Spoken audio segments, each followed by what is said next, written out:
I want to talk to you about a time in the middle school when I lost my gym clothes. Now, when I went to school in middle school, your gym clothes were a special uniform that you had to buy from that one store in your town, right?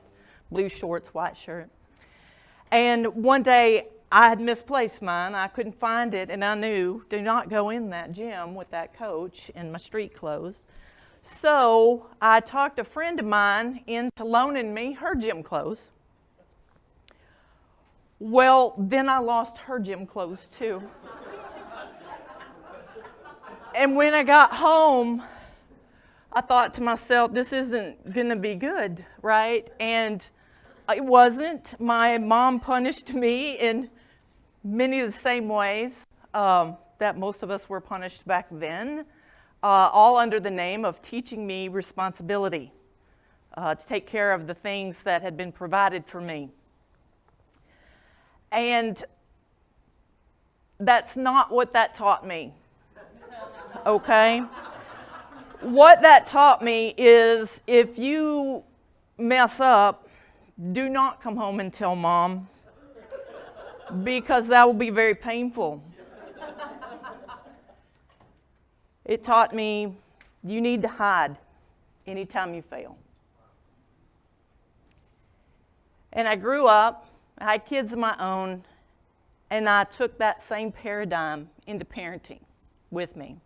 The way you teach a child responsibility is through punishment when they do something wrong. And when my kids were little, I decided I would coach them in baseball. I had played ball for a lot of years.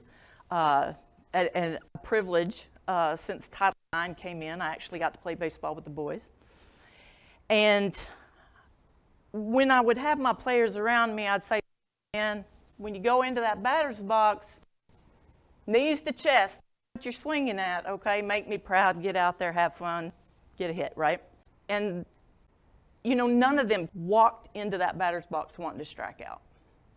They all wanted to knock the cover off that ball, make the bases, and come back to the dugout to cheers of their teammates, right?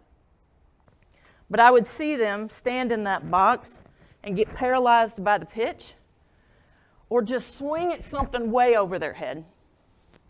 And when they do this, under this paradigm as a coach, I'd get right down in their level, because that's what you're supposed to do. You're supposed to get right down in their eye level, right?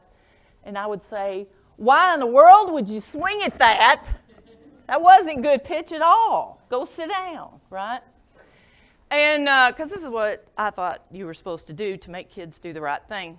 And one day, my best player went down swinging at something way over his head.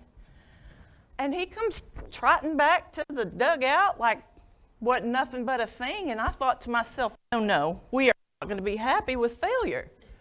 This is not going to happen. I got down to him. I said, why in the world would you swing at that?